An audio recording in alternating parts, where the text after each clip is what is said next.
नमस्कार. जुन्नर टाइम्समध्ये स्वागत आहे. जुन्नर पंचायत समिती सभापती उपसभापतीची निवडणूक पार पडलेली आहे. सभापतीपदी कमल बाळू शेळकंदे विजयी झालेले आहेत. उपसभापती अमित डोले हे विजयी झालेले आहेत. कमल शेळकंदे आणि डावकर यांच्यामध्ये ही निवडणूक झालेली होती. त्याच्यामध्ये कमल बाळू शेळकंदे यांना 9 मतं मिळाली आणि 7 मतं डावकर यांना मिळालेली आहेत. आणि उपसभापती पदासाठी अमित डोलेंनी अर्ज भरला होता, त्याला 9 मतं मिळाली.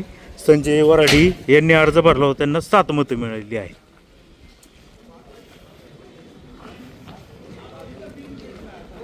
अद्याप उमेदवार काय बाहेर आलेले नाही आहेत. थोड्याच वेळामध्ये ते बाहेर येतील. चव्हाण सर इकडे ना, एक मिनटं. हां, नमस्कार सर, काय झालं नक्की?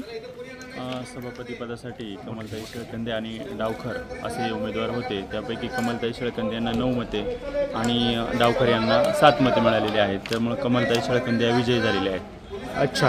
आणि उपसभापती पदासाठी संजय शेट वराडी आणि आपले अमित भाऊ ढोले यांच्यामध्ये लढत झाली. तर अमित भाऊ ढोले यांना 9 आणि संजय शेट वराडी यांना 7 मते. त्यात अमित भाऊ ढोले हे सभापती पदासाठी विजयी झालेले.